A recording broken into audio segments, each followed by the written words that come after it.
Bien le bonjour à tous, voici Copié. Voici Collé. Aujourd'hui sera l'occasion de tester un jeu à licence multijoueur qui est sorti sur Mega Drive. J'ai nommé Mickey Mouse World of Illusion, starring Donald Duck. Avant de tester quoi que ce soit, discutons ensemble des jeux Mickey Mouse mythiques sortis sur Mega Drive. Le premier jeu Mickey n'est autre que Castle of Illusion, sorti en 1991, où il fut l'un des premiers jeux Mega Drive.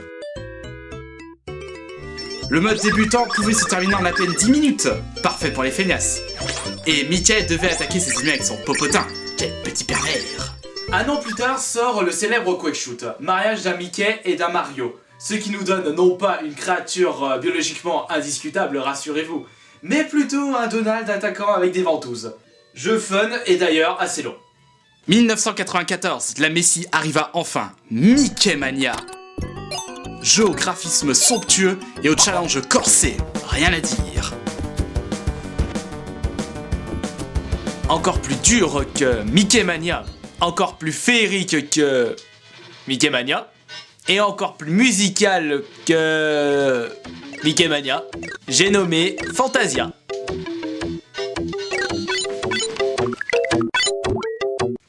Allez, balance le jeu, j'ai envie d'y jouer. Ah, calmos le drogué, on regarde l'intro. Allez, on s'en fout de l'intro.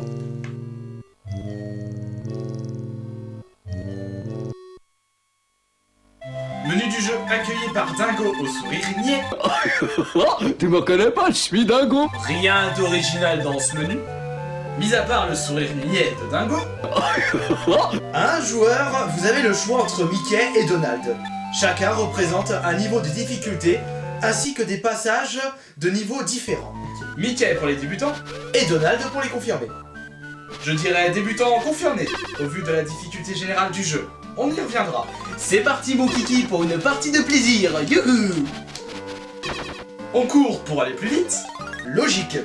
On attaque avec des capes magiques qui transforment les ennemis en divers objets. Waouh, ça a l'air d'être chouette d'utiliser ce pouvoir pour transformer les personnes que l'on déteste.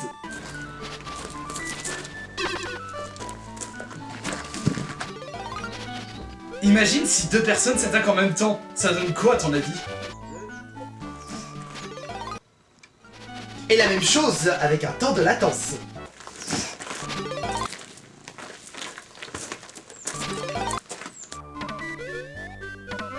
Ah, je sens un travail de coopération à faire. Le moment idéal pour mettre en pratique nos talents de multi, mon cher copier.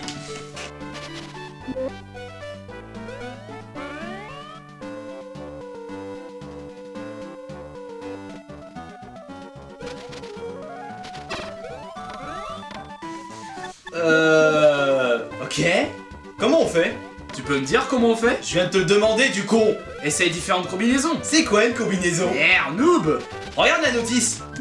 Y'a pas de notice. Bordel. A plus bas? B plus C. C plus bas? Gauche plus droite.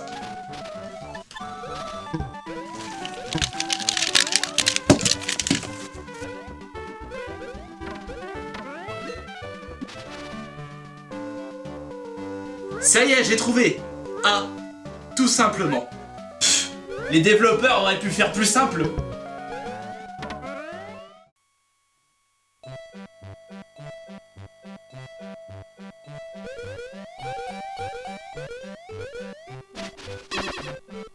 Détail amusant, Donald a un plus gros cul que Mickey.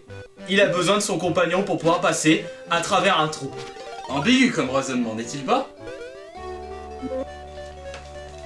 Le petit bruit sonore associé au déplacement à quatre pattes me fera toujours sourire. Surtout en l'incorporant dans une scène IRL similaire.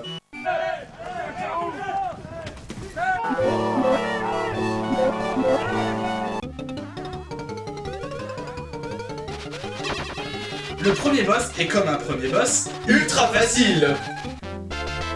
Oh, le boss s'est transformé en un coffre. Génial, un cadeau. Et il y a...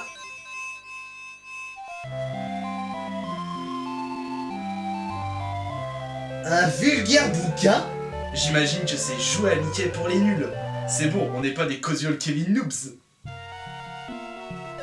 Nous avons également dans le jeu ce qu'on peut appeler un niveau aquatique. Chose que nous retrouvons dans beaucoup de jeux de plateforme oldies.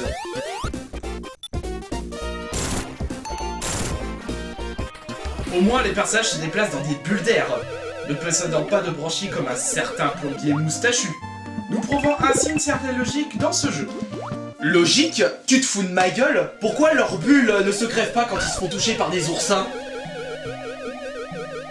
Et puis regarde dans la deuxième partie du niveau, ils sont dans une épave de bateau troué comme du gruyère. Et pas de flotte. Alors ta logique, tu peux te la carrer dans le cul. Le boss du niveau n'est autre qu'un requin. Que c'est prévisible. Et elle est où la flotte? T'occupes et bute-le. Oh, de nouveau un coffre. C'est moi qui l'ouvre.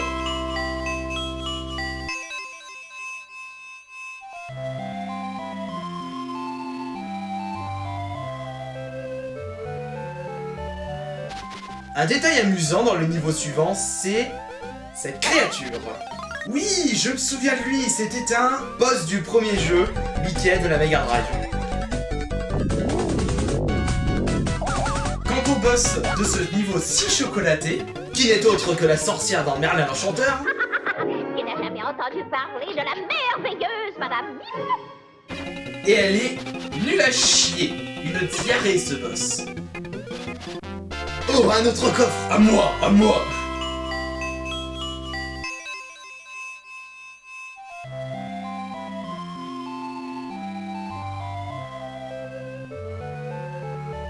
Après 5 niveaux à la difficulté hautement surmontable, nous voici con. Stop!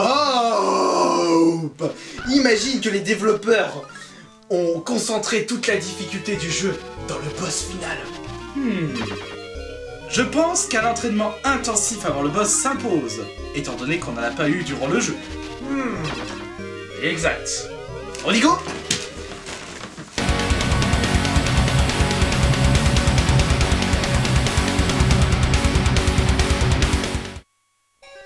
Nous voici enfin contre le boss de fin.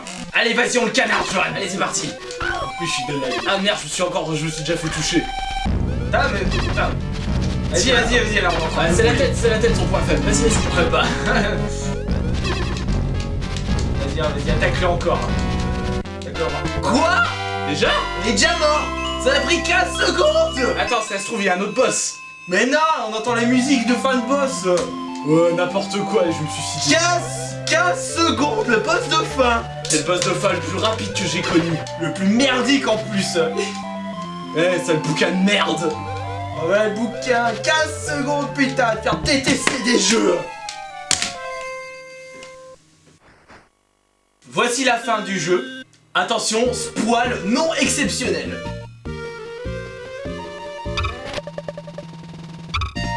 Non. Ah! Le boss de fin! Il est encore là! Où? En bas à droite? Ah!